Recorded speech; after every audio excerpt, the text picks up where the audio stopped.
বুদ্ধ শব্দের অর্থ হল যিনি মন ও বুদ্ধির ঊর্ধ্বে উঠে পরম সত্যকে প্রাপ্ত করেছেন।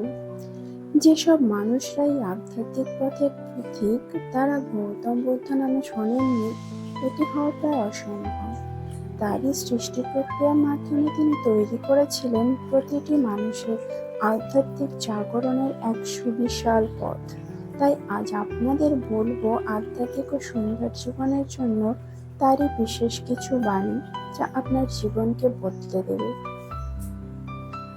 প্রতিটি দিন একটি নতুন দিন। গতকাল যতই কঠিন ছিল না কেন, প্রতিটি নতুন সকাল নতুন আশা নিয়ে জন্মগ্রহণ করে। আনন্দ হলো বিশুদ্ধ মনের সহচর। বিশুদ্ধ চিন্তাগুলো খুঁজে খুঁজে আলাদা করতে হবে, তাহলে সুখের দিশা তুমি পাবেই। একটা প্রদীপের মাধ্যমে হাজারটা প্রদীপকে জ্বালানো যেতে পারে, কিন্তু তাতে সেই প্রদীপের আলো কখনোই কমে যায় না। ঠিক সেভাবেই খুশিকে সবার মাঝে ছড়ানোর দ্বারা খুশি কখনোই কমে যায় না, বরং বেড়ে যায়। ভালোবাসা হলো দুজনের পরিপূর্ণতার জন্য একজনকে অন্তর থেকে অন্যকে দেওয়া এক উপহার। শান্তি মনের ভেতর থেকে আসে, তাই সেটা ছাড়া শান্তির অনুসন্ধান করো না। অতীত নিয়ে বিভ্রান্ত হও না, ভবিষ্যতের স্বপ্নে হারিয়ে যেও না। বর্তমানের দিকে মনোযোগ দাও, এটাই সুখী হওয়ার একমাত্র উপায়। সুখের জন্ম হয় মনের গভীরে, এটি কখনো বাইরের কোনো উৎস থেকে আসে না। কোনো পরিবারকে সুখী ও স্বাস্থ্যবান হতে হলে সবার প্রথমে দরকার অনুশাসন এবং মনের উপর নিয়ন্ত্রণ। যদি কোনো ব্যক্তি নিজের মনের উপর নিয়ন্ত্রণ পেয়ে যায়, তাহলে সে আত্মজ্ঞানের রাস্তা অবশ্যই খুঁজে পাবে। সুখ কখনো আবিষ্কার করা যায় না, এটি সবসময় তোমার কাছে আছে এবং থাকবে। তোমাকে কেবল দেখার যোগ্যতা অর্জন করতে হবে। যদি কারোর কাছে সম্পূর্ণ পরিবার থাকে, ভোজনের জন্য পর্যাপ্ত খাদ্য ও বাসস্থান থাকে, তবে সেই মানুষ কখনোই গরিব হতে পারে না। জীবন পাওয়া কষ্টগুলোই আমাদের শ্রেষ্ঠ উপহার, যেখান থেকে আমরা অনেক কিছু শিখতে পারি। জীবনে যে তোমাকে বিশ্বাস করে তাকে মিথ্যা বলো না, যে মিথ্যা বলে তাকে বিশ্বাস করো না। কাউকে সত্য বলে কষ্ট দাও, কিন্তু মিথ্যা বলে সান্ত্বনা দিও না। চিন্তার প্রতিফলন ঘটে স্বভাব বা প্রকৃতিতে। যদি কেউ মন্দ অভিপ্রায় নিয়ে কথা বলে বা কাজ করে, দুঃখ তাকে অনুগমন করে। আর কেউ যদি সুচিন্তা নিয়ে কথা বলে বা কাজ করে, সুখ তাকে ছায়ার মতো অনুসরণ করে।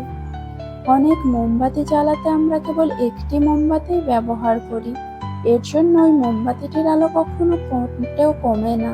সুখের বিষয়টিও এমনই।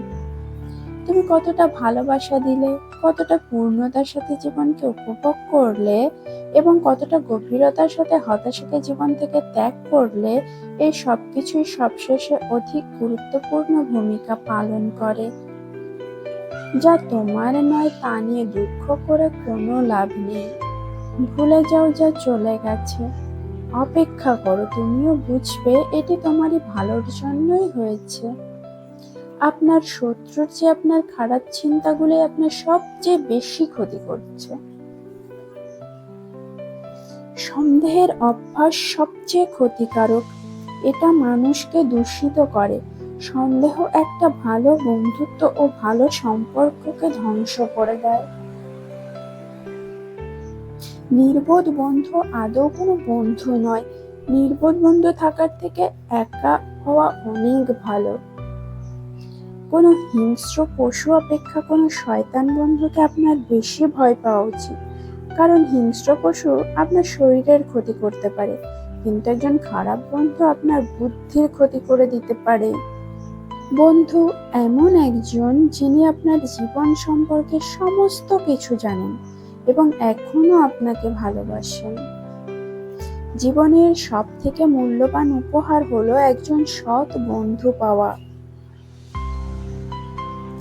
জীবনে বহু মানুষ আসবে যাবে, কিন্তু একমাত্র প্রকৃত বন্ধুরাই হৃদয়ে ছাপ রেখে যাবে।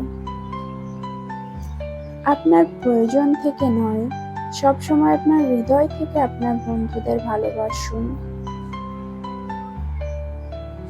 বিশাল মহাসাগরগুলির জলে আছে একটি নুনের স্বাদ, তেমনি জীবনে শিক্ষা ও অনুশাসনের একটি স্বাদ আছে, মুক্তির স্বাদ। জীবনে যা প্রয়োজন তা আজই সম্পূর্ণ করো, কারণ কাল হয়তো মৃত্যুই তার কাজকে স্বয়ং সম্পূর্ণ করবে। জীবনে তিনটি জিনিস লুকানো সম্ভব নয়: চন্দ্র, সূর্য এবং সত্য। নিজের বিবেকের কাছে ভুল কোনো কাজকে কখনো করা উচিত না। রাগের বশে হাজারো শব্দকে খারাপভাবে বলার থেকে ভালো মৌনতা হচ্ছে এমন একটা শব্দ যেটা জীবনে শান্তি নিয়ে আসে।